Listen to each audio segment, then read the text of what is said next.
Hello and welcome back to Cowley Unplugged. This is Dylan. This is Dan. Gabby. And Owen. So, has anybody been up to anything interesting this week? Well, last night I got myself a job as a scuba diving dive master. Well done, you. Club. Yeah, nothing too simple, but going to be raising some money for uni. Talking about uni though, has anyone had any new offers? New offers? Yeah. I've just had mine back from the University of Salford to do politics and international relations. Wow.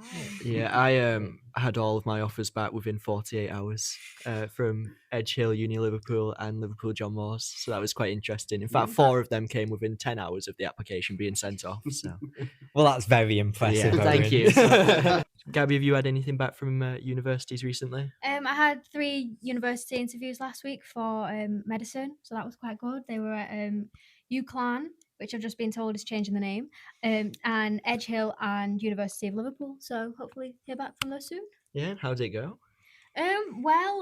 Anybody that's applying for medicine or is doing medicine will know that the process is very long and there's a lot of steps in the interviews themselves, so like entire days. So that was a lot, but hopeful, I suppose. Yeah. This sounds like something we could talk about in some future episodes. Planning for uni, applications, offers. Yeah. I think talk about success leads us quite nicely onto our alumni episode. Yeah, where we're going to be talking to a quite prestigious member of our alumni who has gone on to succeed in various fields. Please welcome Professor Paul S. Monks. So today, on our second episode of Cowley Unplugged, we have Professor Paul Monk, who is Chief Scientific Advisor to the Department of Energy, Security and Net Zero for the British Government, and also a former Cowley student. Paul, welcome. Look, it's great to be here and to join you to be able to talk about my journey from Cowley to the hallowed halls of Westminster. Excellent. Glad you're up for it. So let's start with Cowley. So when you started at Cowley, which we've got here saying which was in 1978, what was sort of Cowley like and how do you think that set you up for success in where you are today? Yeah, I mean, there's a danger in asking kind of old people to tell stories about the distant times. But when I joined Cowley, it was still a boys' school, and the girls' school was still separate, and it was on the site on the other side of what was it called now? I can't remember. Cowley Hill Road, isn't it? I suppose it's Cowley Hill Road was the old girls' school around that. And then in the second year of my time at Cowley, the schools merged. So, the girls and the boys' school merged, which was an interesting experience, actually. I personally feel that the school was richer for that. It was great to have the girls around. I'm not sure they always thought that, but it was. And for me, the experience of being at Cowley was one of very formative. I mean, it was quite dominated by sport. I don't know if it's still today. So my PE teacher was the Welsh international Clive Griffiths. On one level, Ray French taught me English. Names from the past there. But actually, also the school had a massive cultural life as well. We used to put on shows, and we used to in the stage in the old school. We used to do shows like Oliver. And things like that. So I mean, it was an amazing place. It was a kind of a very rich and cultural place, as well as having the very strong kind of rugby thing that ran through it as well. Yeah, I mean, it sounds great. I mean, obviously the rugby's still running today, both league and union, and we still put on shows as well. I think what was the most recent one? Was it Evita? Yeah. Evita and Greece and things like that. So it's still going now. Yeah. You've got to understand about in my day, there were only 2 sports that you could play, right? Yes. There were only 2 sports that you could play. If you didn't play rugby, you had to do cross country.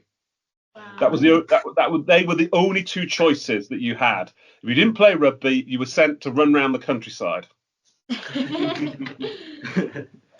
Following on from your time at Cowley, what would you say your favourite memory at Cowley was? Oh, that's a really interesting question, actually. I mean, I think that I played a lot of music while I was there. We had a band, and we did some kind of incredible things. We went to the Theatre Royal and we played on the stage there. We used to go out and do concerts all over the county around that. So I think my favourite memories of Cowley are, well, in a sense now, and it's many, many years later, as well, a brilliant place where it tried to get the best out of each of its students and recognised that everybody was different, and tried to kind of build on you as a person rather than you as a commodity to be educated as part of that. That sounds very rosy, doesn't it? I'm very, very positive, aren't I? So, how do you think Cowley influenced and shaped your future? That's really interesting. Yeah. So, I mean, I'm a scientist. My background, so I left Cowley to go to the University of Warwick to study chemistry.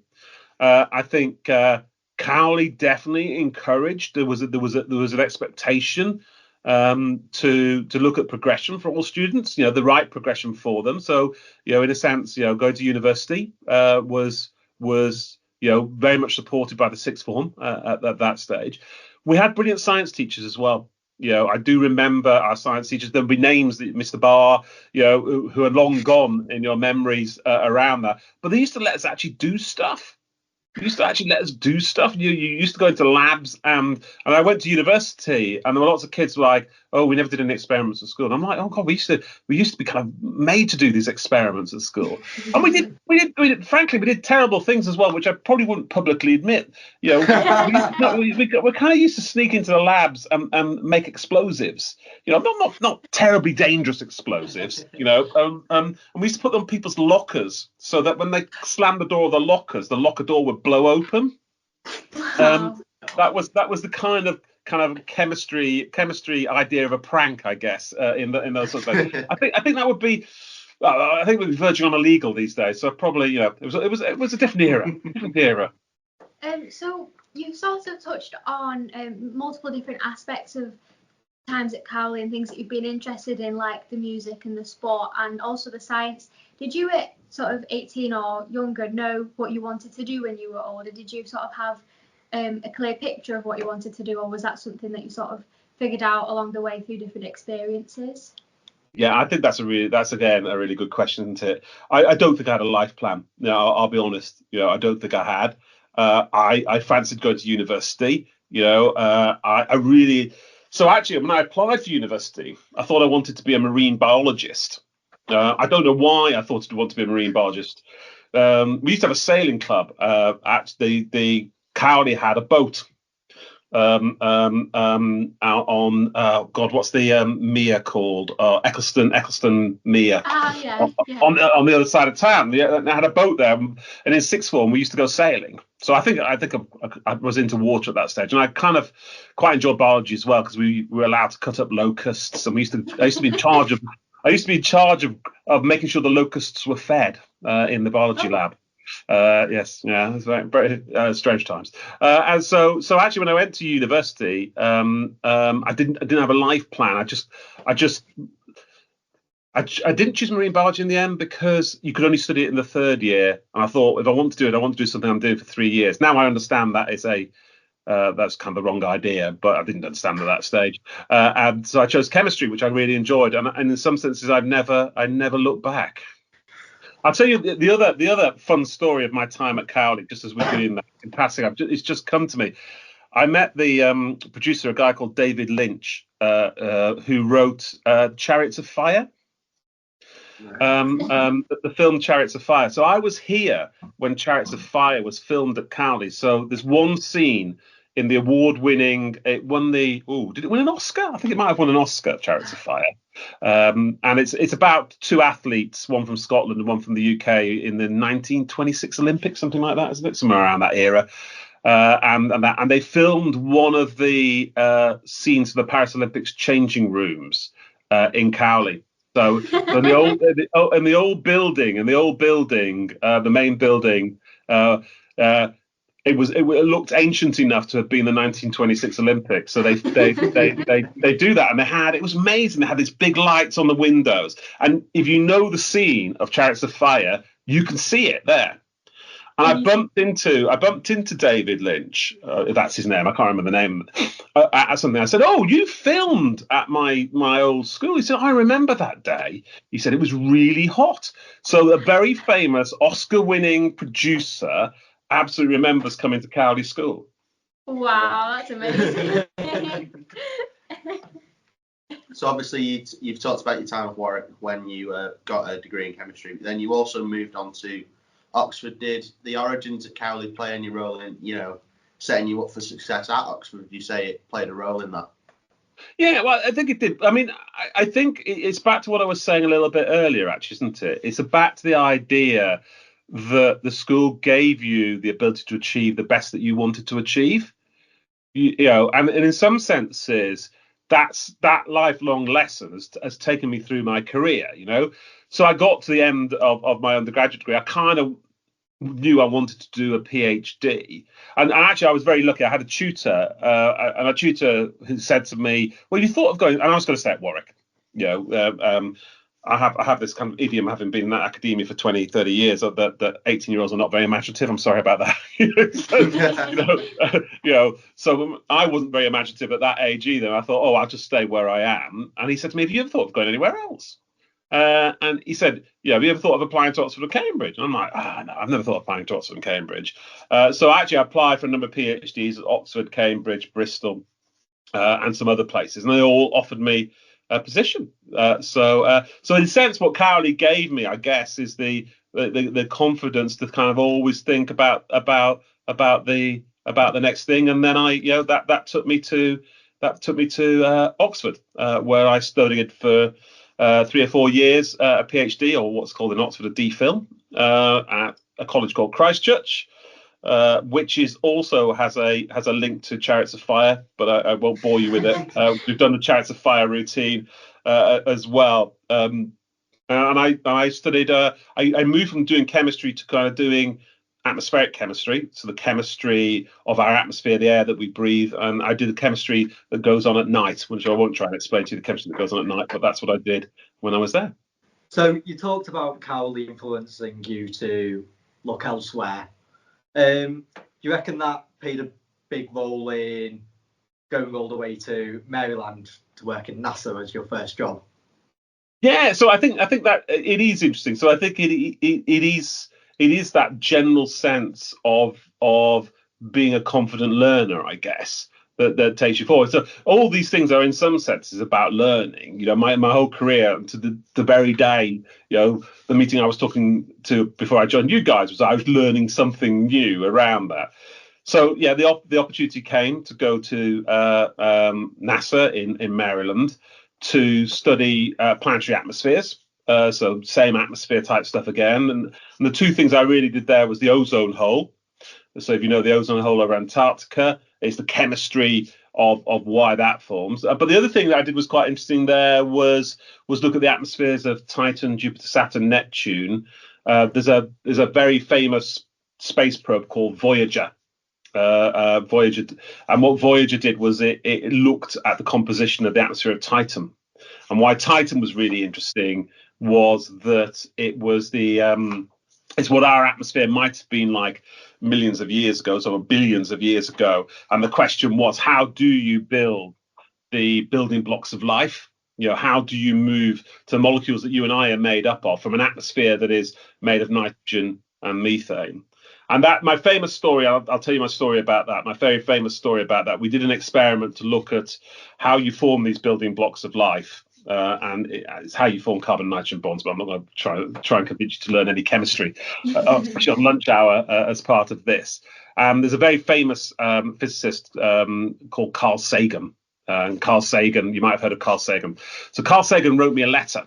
Because his group many years ago had done these sort of experiments looking at how you form these nitriles, which are parts of amino acids. I didn't know who Carl Sagan was. I never kept that letter. Wow. So it says you worked in the labs for extraterrestrial physics as well. Yeah. What is your opinion on extraterrestrial life? Oh, now there you go. So yeah, it's quite interesting. So it's probably the best job title I ever had. So I worked in, as you say, in the laboratory for extraterrestrial physics in the astrochemistry branch. Now, isn't that's a genuinely cool title. So I mean, I think if you'd have asked me at that era, I kind of would have gone, no, I'm not really quite sure. I think a lot of this stuff that's gone on recently, where they're beginning to detect planets that have essentially the same sort of habitable conditions on Earth, I think points to something around. There must be other forms of life in the universe. The universe is very large. Whether I don't believe in green men or anything like that, or little green men or little green women. Just let's be, have to be. It can be either. But I think that there's got to be something else there. It can't be a fluke that the set of conditions that led to life forming on Earth don't exist anywhere else in the universe, where it's the same sort of life as us. I don't take a view on. So I'm open-minded on that. But as a scientist, I'd like to see the evidence, I think. Yeah. But you've heard it here first. Aliens most likely exist. Yeah. So just want to know. So what was your biggest struggle in the past, and how do you think you overcame it? Ooh, that's a really interesting question, isn't it? That's a really interesting question. That's, by the way, whenever we ever use the answer, that's a really question. That means I don't have an instant answer to that question. The biggest struggle. I don't know if I have a good answer to that one. That's a good interview. That's a good interview question, isn't it? What is your biggest struggle and how did you overcome it? I don't know. I don't have a good answer to that one. I'm going to have to decline that question. Fair enough. Yeah. It's a good one though, because in a sense, what is it? It's not a lack of self-confidence. That I can definitely attest to. No, I don't know. I mean, I think this is always a question as a scientist that you have to be skeptical, and I think the balance always, and maybe it's not a struggle, but the challenge is always to question enough a situation, but at the same time respect the incumbency. So I think that's always a challenge. If it's a struggle, I don't really know, but it's definitely a challenge is to get that sort of healthy skepticism. Skepticism has become a word that's kind of much maligned. Climate skepticism. Skepticism is really important if you're trying to find out things. You should really always ask the questions. You should really always explore the topic. And I think that always is a challenge as you grow and you develop is to show that inquisitiveness, that creativity, but also that skepticism around it. So I don't know that's a struggle, but that's something I definitely put in that sort of category. So after leaving NASA, you went on to the University of Leicester to teach in physical chemistry and Earth observation. Can you tell us a bit about that? Because obviously you're doing that currently along with your role in government. So can you tell us a bit about your time at Leicester? In between, I went to the University of East Anglia. So I left NASA to return to the UK to the University of East Anglia. What I did there was I used to work in a place called Cape Grim in Tasmania. So what my science allowed me to do is travel around the world. So Cape Grim in Tasmania is the place on Earth where you get the cleanest air. So the air hasn't seen land in 5,000 miles. So when I was at East Anglia, I did that. And in a way, the big change for me there was a lot of the stuff that I've talked about today was simulating atmospheres in the laboratory around that. And I went out to measuring the atmosphere in real. So I went to, as part of that, spent a lot of time at Cape Grim in Tasmania and also a place called Mace Head on the west of Ireland, where you get the air that's come across the Atlantic. And that really set me up for a big part of my career, which has been kind of traveling around the world and looking at kind of the atmosphere, air pollution in sense. I came to Leicester in 1996. first as a lecturer, then as a reader, and now as a professor around that. So in a way, you know, I've been educating for quite a few years around that, and it's been fascinating.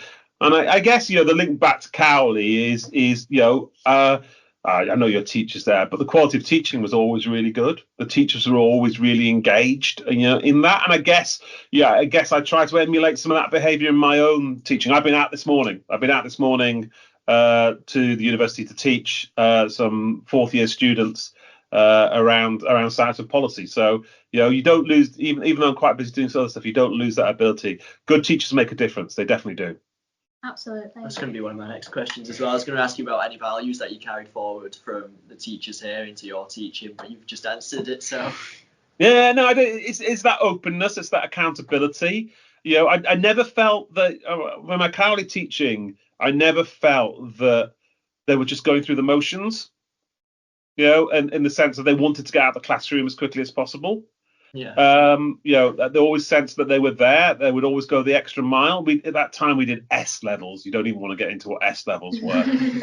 They were just a horror show. You know, they'd always do the extra bit. So I think that I do take some of the values that Cowley espoused in terms of teaching into my own experience of teaching undergraduates and postgraduates in chemistry today.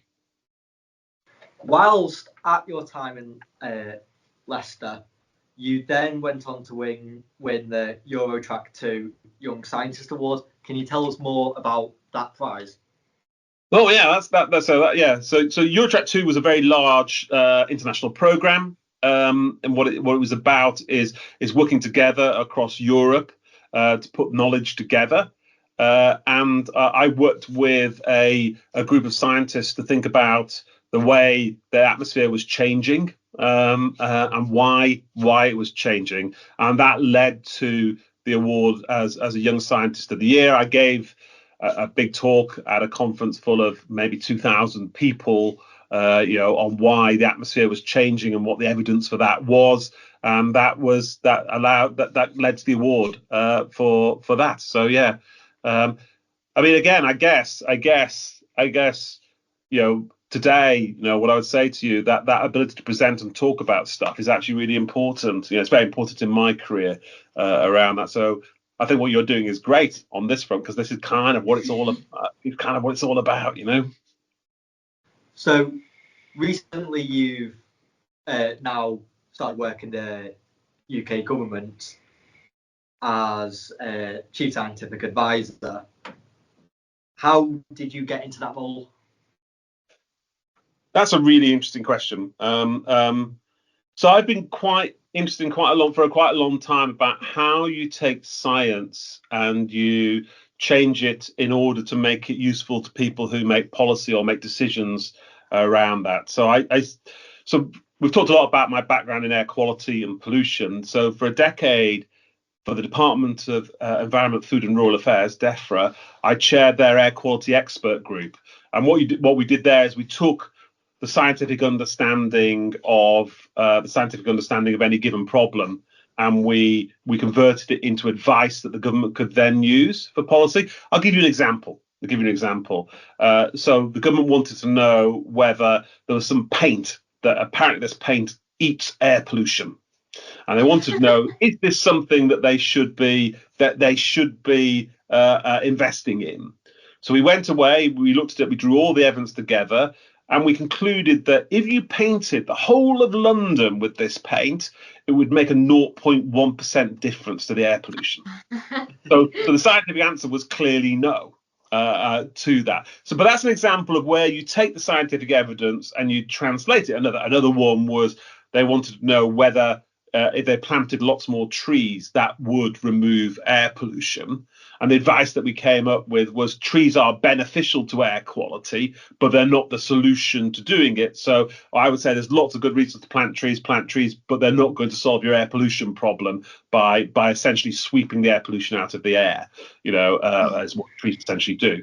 But so that's the sort of thing that I did for that. And then the job came up to become a departmental chief scientific advisor, so to one of the government departments.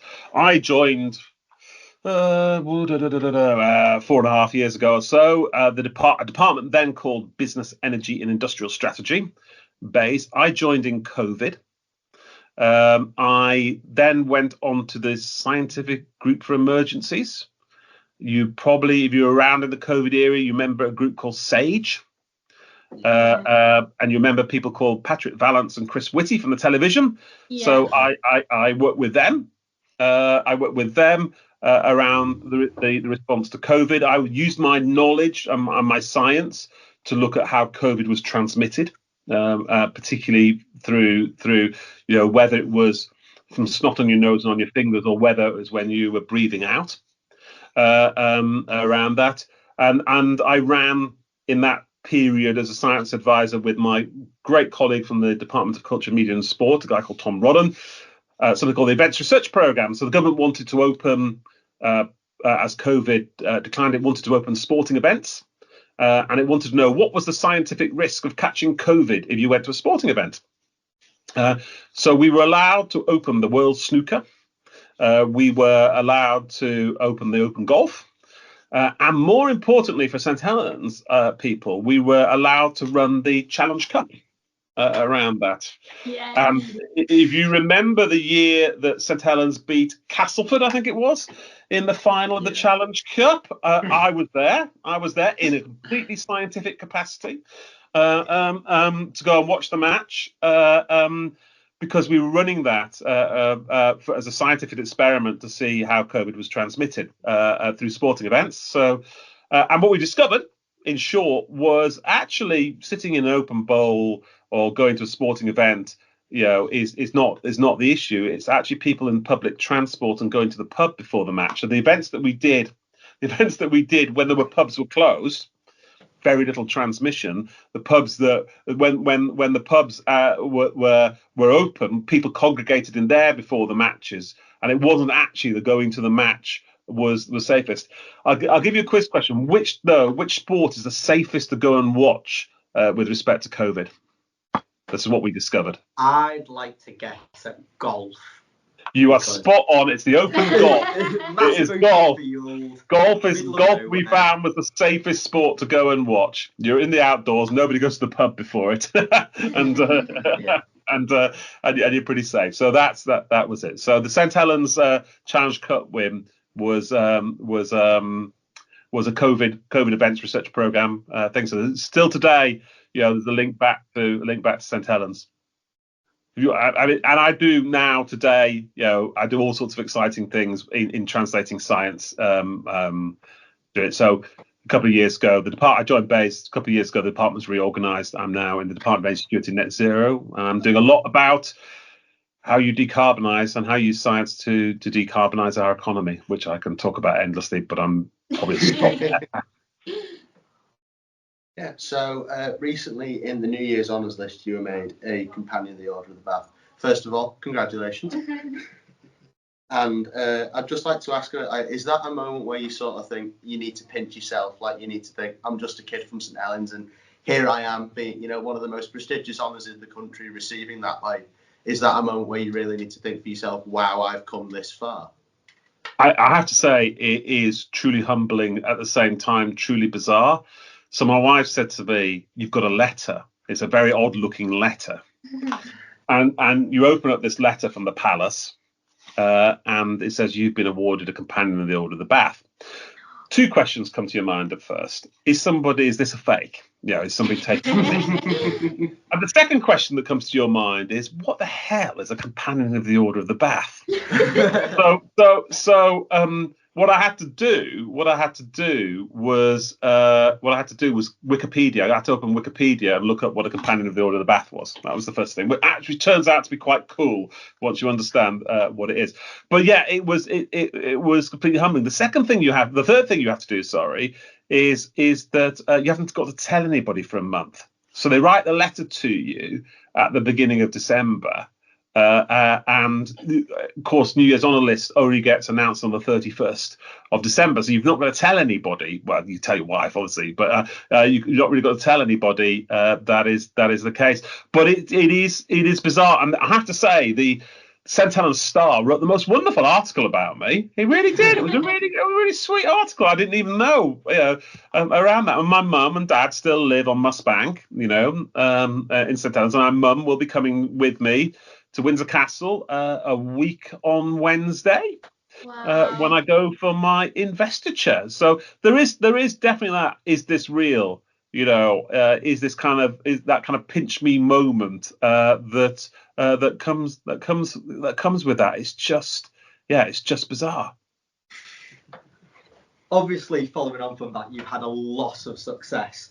Also being a fellow of the Royal Meteorological Society, fellow of the Royal Society of Chemistry, and fellow of the Institute of Physics across multiple different places.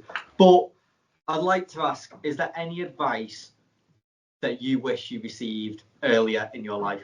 What advice would you give to somebody, say our age, for like getting to where you are or accomplishing great things? What sort of advice would you give?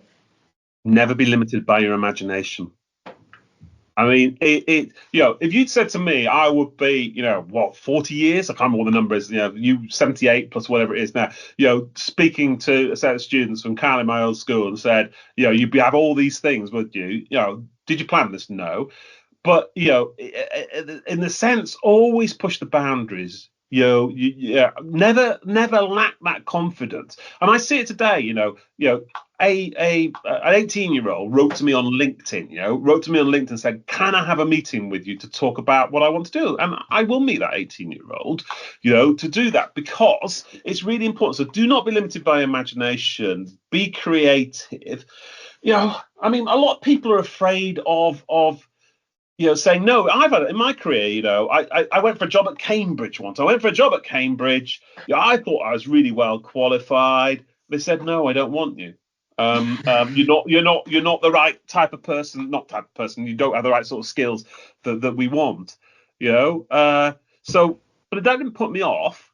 That didn't put me off. So I think sometimes we are limited by our imaginations, and a little bit back to the Cowley experience. Always push the envelope. Think of the best thing you can do.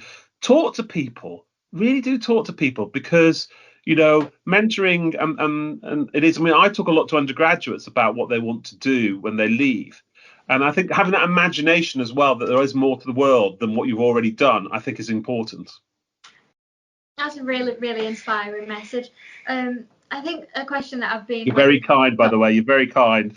Something that I would really like to know, obviously, your career has been a lot of learning and growing and a lot of understanding, and you've got a lot of knowledge. What was the experience, do you think, that really you learned the most about yourself, not about, science or chemistry? What do you think taught you the most about who you are and what kind of person you want to be? Yeah, you lot would do well as psychologists, wouldn't you?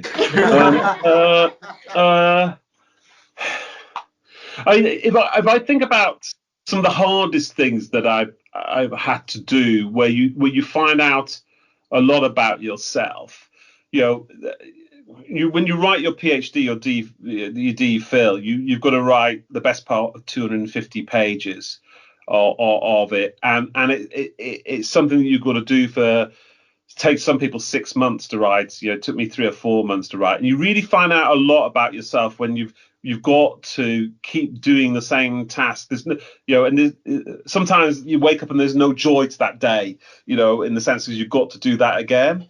Yeah. But you look back and after it and you say, that was something that was really formative. I am a better person for having done something that I didn't really want to do. So I guess that's definitely one of those things that I would say. I've never been afraid to work abroad. I've worked in Australia, I've worked in the US, I've worked in China, I've worked in India, I've worked in Africa. And what I would also say is sometimes you think, as my daughter's about to go traveling.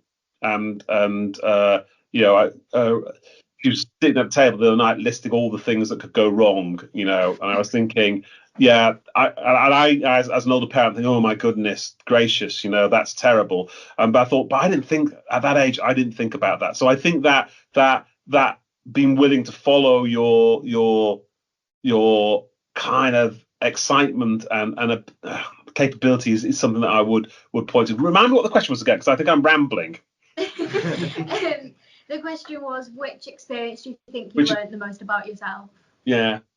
Definitely going to university, where it's the first time you live away from home. That's it. Writing my PhD, definitely. Going to the US and essentially, being on my own, 3,500 miles away from home, at a research institute, so it wasn't like a university where there's lots of people around. That was definitely experience. Sitting on the top of a mountain in Switzerland for 6 weeks, essentially with no internet. You have to write letters and read books. Remember those writing letters? What odd concept that is. You definitely learn a lot about yourself there, and what you learn about yourself is how prepared you are to kind of have that inconvenience to actually have that kind of outcome, and that is an important question. Not life isn't always convenient, and I think I look a lot at the kind of Gen whatever, I can't remember what it is, and if you make videos and influence, you're going to do it. But sometimes there's hard graft is another way of doing these things. I'm not to say that those things are bad things. It's just different ways of doing it. Yeah. Following on from you learning a lot about yourself, we've got to remember that this is a bit of an informal podcast as well. So, if you were an animal, what would you be? I don't know. I do fancy a sloth.